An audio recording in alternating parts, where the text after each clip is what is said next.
The HMS Nightingale drifted through the edge of the Vespera Nebula, its white hull gleaming against the cosmic backdrop of purple-hued gases and newborn stars.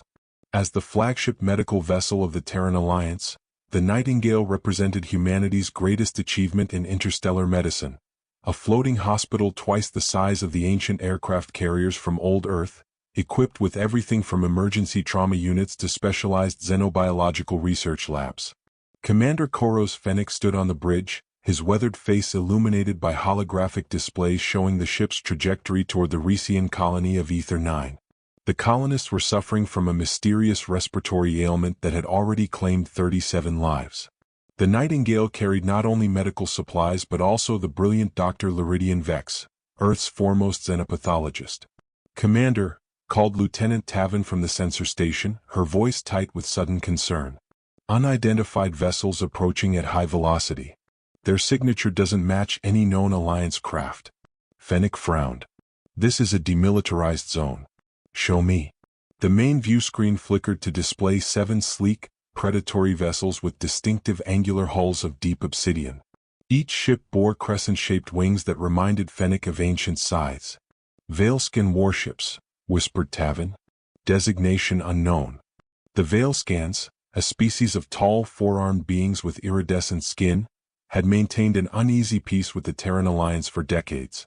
Their civilization prided itself on martial prowess and considered humanity's rapid expansion through the galaxy a potential threat. "They're hailing us," reported Communications Officer Peltz, adjusting his headset.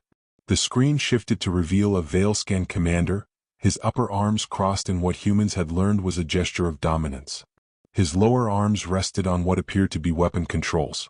"Terran vessel," the Valescan's translator rendered in slightly stilted English. "You have entered prohibited space. The Vespera Nebula now belongs to the Veilscan Imperium." Fennec stepped forward. "This is Commander Koros Fennec of the HMS Nightingale. We're a medical vessel bound for Ether 9 on humanitarian mission. The nebula is neutral territory under the Orion Accords." The Veilscan commander's gill-like facial structures fluttered in what humans recognized as dismissive amusement. "The Accords are no longer recognized by the Imperium. Your presence here constitutes an act of espionage." "We're unarmed," Fennec emphasized. "Our mission is to treat a respiratory epidemic." "Your mission is irrelevant," interrupted the Veilscan. "Prepare to be boarded. Any resistance will be met with immediate destruction." The transmission cut abruptly. Fennec turned to his senior staff, who stared back with varying degrees of alarm. "Options?" he asked calmly. Chief Medical Officer Dr. Meridian Tharsis, who had been quietly observing from the rear of the bridge, stepped forward. Her dark eyes reflected both intelligence and resolve. "Commander, we have 2,000 patients on board and medical supplies that could save thousands more on Ether 9. We can't outrun Veilscan warships," added Lieutenant Tavin grimly. Fennec nodded. "And we can't fight them. Not conventionally, at least." He turned to face his crew. "But they've made a critical error. They see us as defenseless because we lack weapons. They've forgotten that throughout history humans have turned healing tools into weapons when necessary." Dr. Tharsis's eyebrow arched. "Commander, are you suggesting we weaponize a medical ship?" "I'm suggesting we remind them why humanity survived long enough to reach the stars." Fennec's voice hardened. "Alert Dr. Vex. Tell engineering to prepare emergency protocols Omega-7. The Veilscan ships moved into formation around the Nightingale, their weapon systems powering up.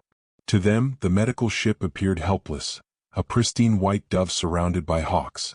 They couldn't have been more wrong. The Nightingale's conference room buzzed with urgent discussion as Commander Fennec assembled his senior staff. The holographic display at the center of the table showed the Veilscan ships maintaining their threatening formation. "They've given us 30 minutes to prepare for boarding," Fennec announced. "After that, they'll breach our hull by force." Dr. Liridian Vex, a lanky figure with calculating amber eyes, studied the Veilscan ship schematics that Lieutenant Tavin had managed to pull from their database. "These vessels are Harrow-class interceptors, notorious for their invasive boarding capabilities. They'll deploy boarding tubes directly through our hull." Chief Engineer Brill Morvan, a stocky woman with close-cropped silver hair and hands perpetually stained with mechanical fluids, crossed her arms. which means they'll bypass our airlocks entirely. We can't seal them out. Then we don't try to keep them out, Dr. Tharsis said, her voice carrying a sudden edge that drew everyone's attention. We let them in on our terms. Fennec nodded slowly. Precisely. Now let's inventory our assets. We're not defenseless, just differently armed. He turned to Dr. Vex. Doctor, what can your department contribute? Vex's thin lips curved into a smile that didn't reach his eyes.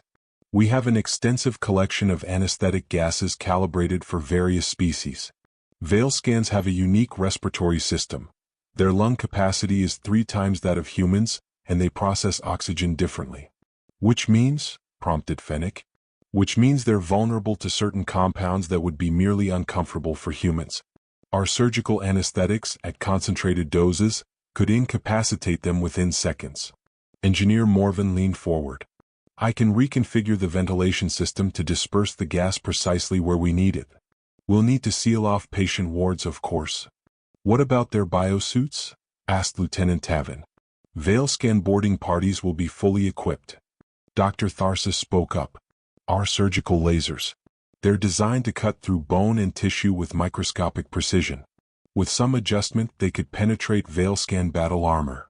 And I have another idea, added Dr. Vex. The Nightingale carries several experimental nanomeds for emergency trauma treatment. They're designed to repair human tissue, but with slight reprogramming. They could target Veilscan physiology instead, finished Fennec. Excellent. The medical team exchanged glances. What they were proposing violated every oath they'd taken, to do no harm, to preserve life. Yet the alternative was to surrender a ship full of vulnerable patients to an aggressive military force. We're not soldiers, Dr. Tharsis said quietly. But today we'll have to be. Fennec nodded grimly. We're protecting our patients and our mission. Sometimes the best defense is a good medical offense, finished Chief Security Officer Tavindra Kelso, speaking for the first time. The compact woman's expression was resolute. My security team is trained in non-lethal tactics. We'll coordinate with medical staff to deploy your treatments. For the next 20 minutes, the Nightingale transformed. Medical staff converted healing tools into defensive weapons. Engineers reprogrammed environmental systems. Even the robotic surgical assistants were repurposed, their precision instruments now calibrated for a different kind of operation. Dr. Vex worked feverishly in his lab, hunched over a console as he recoded the nanomeds. These were designed to recognize damaged human cells and repair them, he explained to Fennec. Now they'll identify Veilscan cellular structures and disrupt them. Will it kill them? Fennec asked bluntly. Vex paused. No. But they'll wish it had. As the deadline approached, Commander Fennec addressed the crew through the ship-wide comm. This is your commander speaking. Today we face a threat we were never designed to counter. But remember this. Throughout human history, our greatest strength has been adaptation. Today we adapt. Protect our patients. Defend our mission. Show them what happens when they threaten a ship of healers. The Veilscan boarding craft launched, silver torpedoes closing the distance to the Nightingale's pristine hull. The human crew watched, outwardly passive but inwardly coiled, as the first boarding tube punctured their ship with a shuddering impact. The trap was set. The hunters were about to become the hunted. The first breach came at the medical ship's port side, where the Veilscan boarding tube punched through the hull with a shriek of tortured metal. Emergency bulkheads instantly sealed off adjacent sections, protecting patients while channeling the invaders exactly where the Nightingale's crew wanted them. 8 Veilscan soldiers emerged into the corridor, their 4 arms each wielding different weapons or tools. Their translucent helmets revealed faces with gill-like structures flaring in anticipation of combat. They moved with practiced precision, clearly expecting minimal resistance from medical personnel. Life signs detected in adjacent compartments, reported one soldier, his voice translated by his suit's external speaker. Minimal security presence. The Veilscan commander, identified by elaborate markings on his armor, gestured 2 of his soldiers forward. Secure the central medical bay. We need their research data. They advanced cautiously, encountering no resistance, which should have been their first warning. As they rounded the corner toward the main laboratory complex, hidden nozzles in the ceiling activated, releasing an invisible, odorless mist. The effect was immediate. The lead Veilscan staggered, all 4 arms flailing as his respiratory system seized. His companions suffered similar reactions, their movements becoming uncoordinated and sluggish. "Poison!" gasped the commander, slapping the emergency purge button on his helmet. But the anesthetic Dr. Vex had prepared was already penetrating their suits through molecular diffusion, a technique normally used to deliver medication through dermal patches. From concealed positions, Dr. Tharsis and her team observed the Valescan's deteriorating condition. Respiratory rate decreasing, neuromuscular function compromised, she noted clinically, monitoring vital signs on her tablet. "They'll be unconscious in approximately 40 seconds. But the Valescans were warriors trained to function through chemical attacks. The commander managed to activate his emergency beacon, alerting the ships outside. "Resistance, chemical weapons," he rasped before collapsing. Meanwhile, at the starboard breach point, the second boarding party encountered a different kind of defense. They entered what appeared to be a surgical suite, where robotic appendages hung from the ceiling like dormant metal spiders. "Primitive medical technology," sneered one soldier, prodding a surgical robot with his plasma rifle. The seemingly dormant machines suddenly activated, their precision instruments moving with blinding speed. Laser scalpels designed to slice through bone with micron precision found the vulnerable joints in Valescan armor. Robotic arms normally used to hold organs during transplant procedures now grappled with the invaders, their grip strength calibrated to immobilize without crushing. Chief Engineer Morvan watched the defense from her position in a maintenance tunnel, controlling the surgical robots remotely. "Target the armor seals at their joints," she instructed her technicians. "Immobilize, don't kill." In the main laboratory, Dr. Vex completed his final adjustments to the nanomed delivery system, a modified version of the ship's pathogen sterilization protocol. As the third boarding party breached the central medical lab, they were met with a harmless-looking mist. "Ineffective," declared their leader, as his suit sensors detected no known toxins.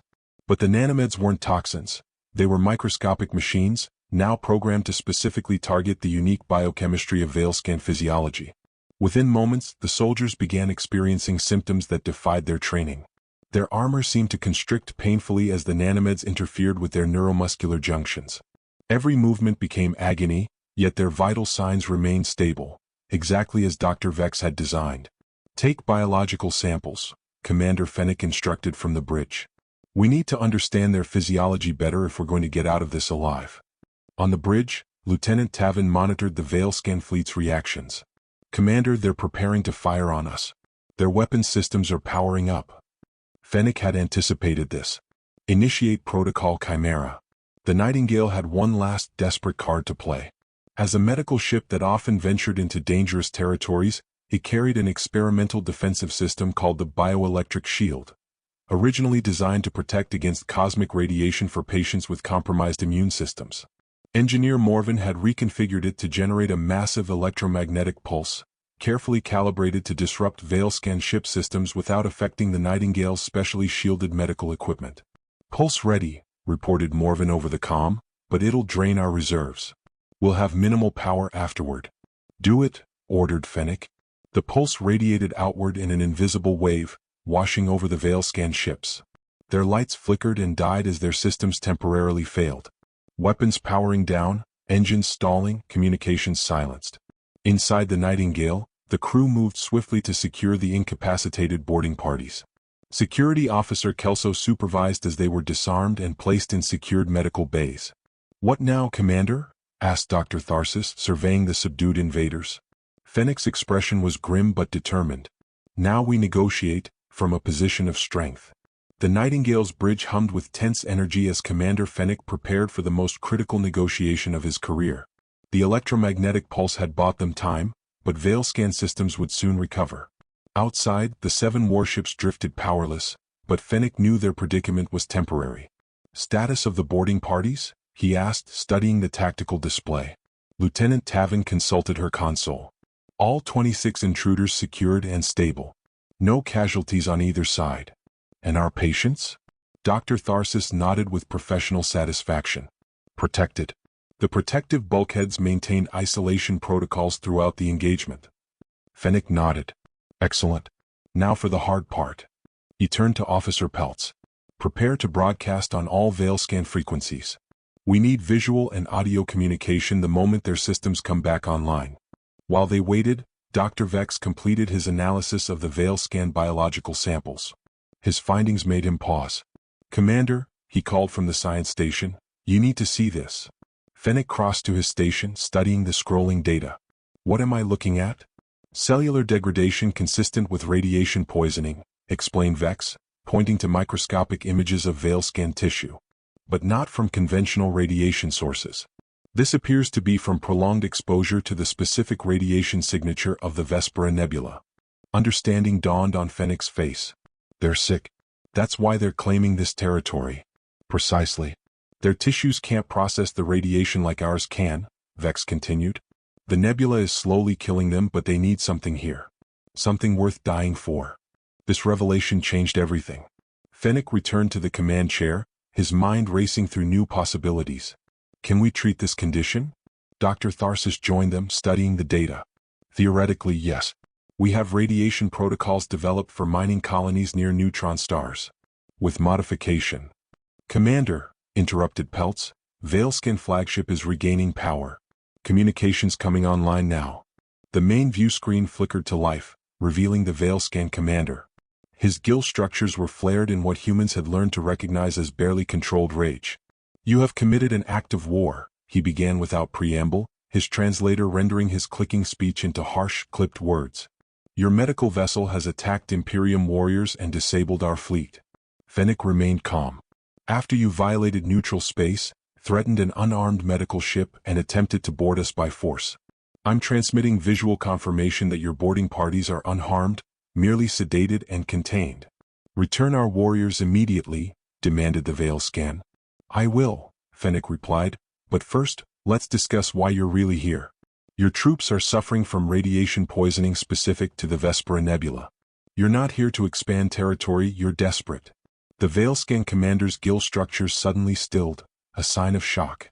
"How could you know this?" "We're a medical vessel," Fennec reminded him. "Analysis and treatment of disease is our purpose. What I don't understand is why you're fighting a war over territory that's killing you." A long silence followed before the Veilscan commander answered. "The crystalline formations in the nebula's heart, they emit particles that can power our homeworld for decades. Our energy crisis has reached critical levels. And no one thought to ask the Terran Alliance for help developing alternative energy sources?" Fennec asked. "Veilscans do not beg," snapped the commander. "No, but you'll die for pride," countered Fennec. "We can treat your condition. Moreover, our engineers could likely develop a shielding technology that would allow safe harvesting of the crystals." The Valescan's four hands clenched and unclenched, a gesture of internal conflict. "Why would you help us after we attacked you?" "Because that's what we do," Fennec said simply. "The Nightingale doesn't exist to win wars. We exist to heal." Dr. Tharsis stepped forward. "Commander, with your permission, I'd like to invite the Veilscan medical officer to review our treatment protocols. They'll want verification that our methods won't harm their people." Fennec nodded. "Agreed. And in return, we ask safe passage to Ether 9 to complete our original mission." The Veilscan commander considered for a long moment, his alien features unreadable to human eyes. Finally he spoke. "Send your treatment data. Our medical officer will evaluate it. If your intentions are truly as stated, perhaps there is an alternative to conflict." It wasn't full acceptance, but it was a beginning. Fennec felt the tension on the bridge ease fractionally. "There's one more thing," Fennec added. "The colonists on Ether 9 are suffering from a respiratory ailment. Given what we've learned about your physiology, I suspect there may be connections between their condition and yours, different manifestations of the same nebular radiation." This caught the Valescan's attention. "Explain." "Cooperation might benefit both our peoples," Fennec suggested. "Your medical knowledge combined with ours could solve both crises." The tactical gambit hung in the silence between the ships, a fragile bridge of common needs spanning the gulf of suspicion and pride. The medical bay of the Nightingale had never hosted such an unusual conference.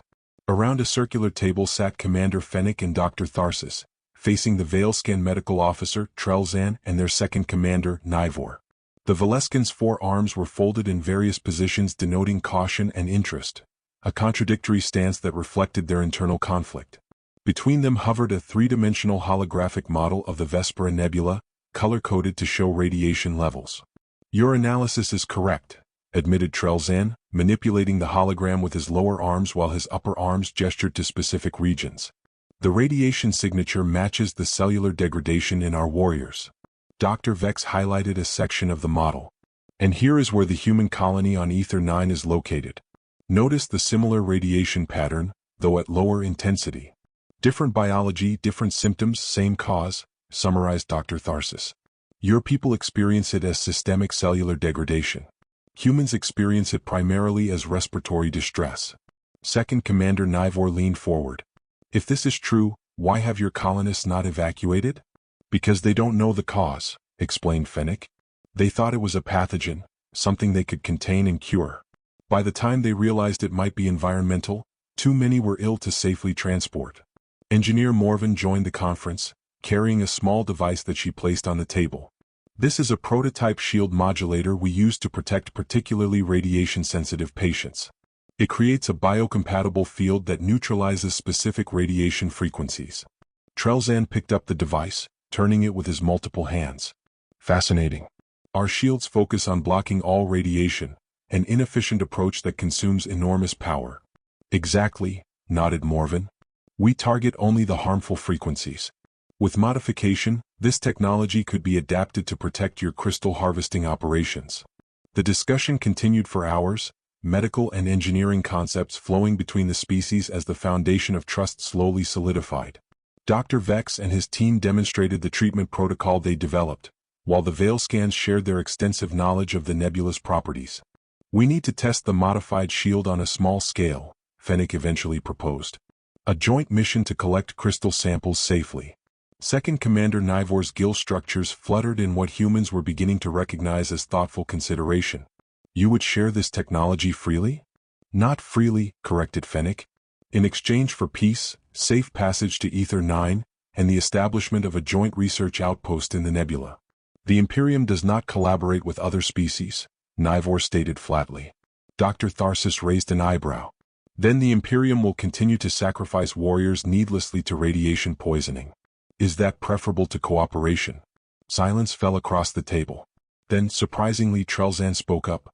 The Medical Guild has argued for collaboration for decades, he said, his voice carrying unexpected emotion that the translator rendered as passionate intensity. Our isolation costs lives. Second Commander, I formally request that you consider the greater good of our people over traditional protocols. Nivor's multiple arms shifted in what appeared to be discomfort. You overstep, Medical Officer. I fulfill my duty to preserve Veilskin lives, countered Trelzan. As do you. The tension between the two Veil scans was palpable. Fennec caught Dr. Tharsis's eye, recognizing a universal truth. Internal politics existed in every species. Finally Nivor spoke.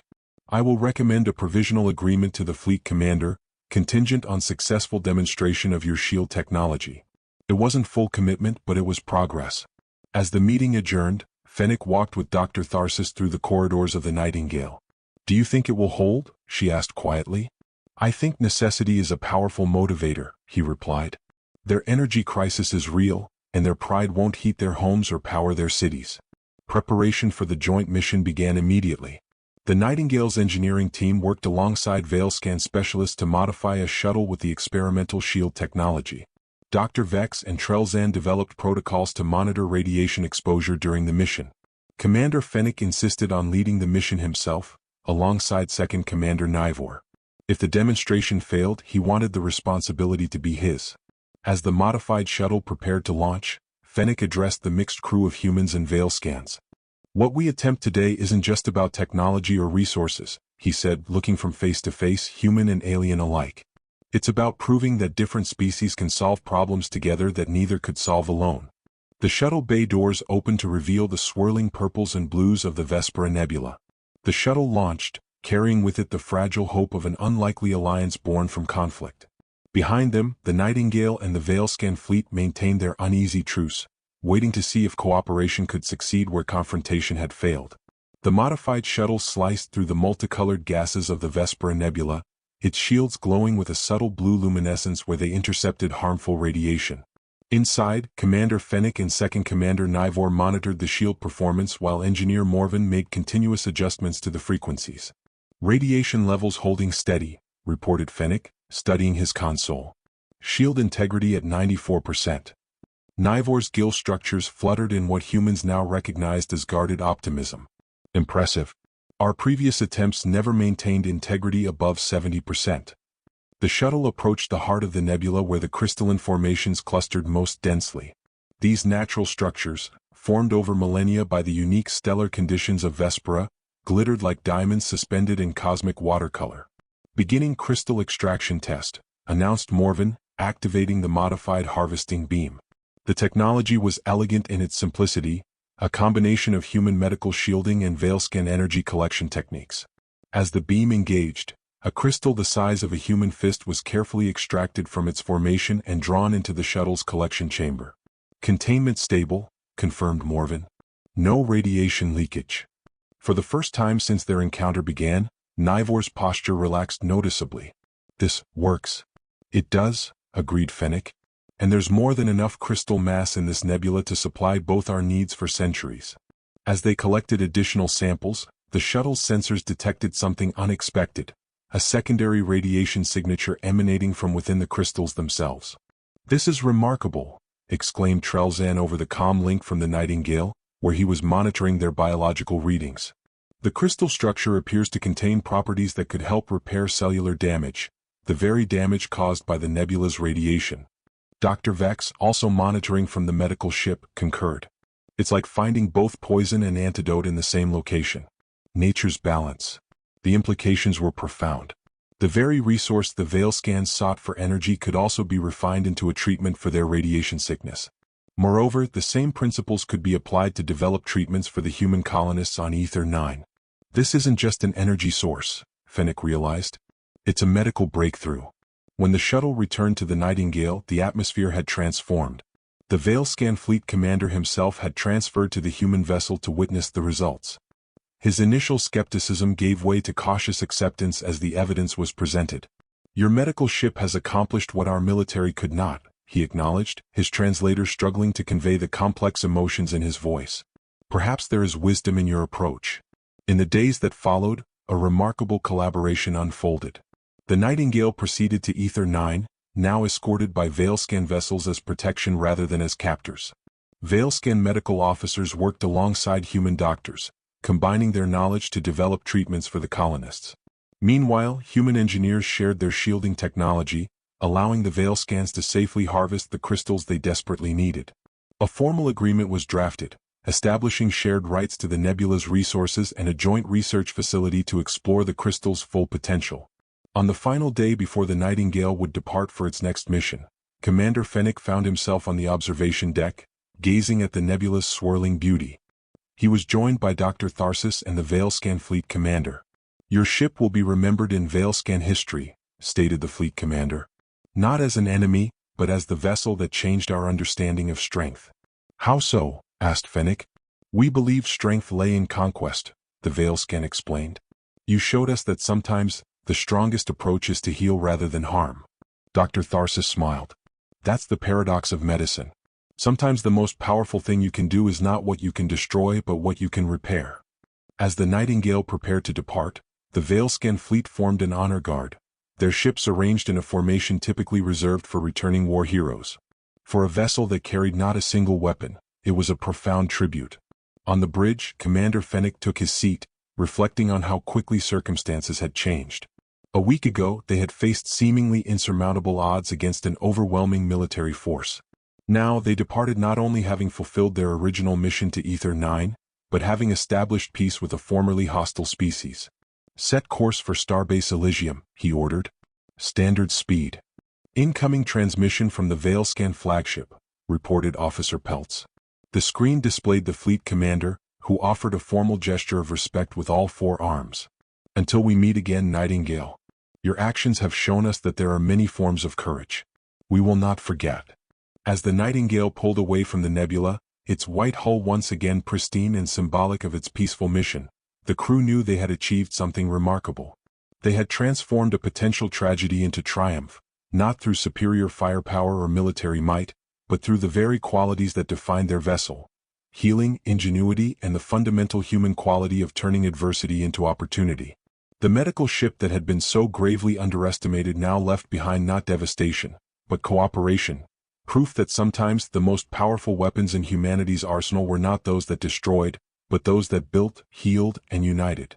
Behind them, the Veilscan fleet stood watch over the beginning of a new era of cooperation, their once threatening posture now transformed into a protective guard for the joint human-Veilscan research station taking shape amidst the nebula's glow. They had underestimated a human medical ship, and in doing so discovered a better path forward than conquest could ever provide.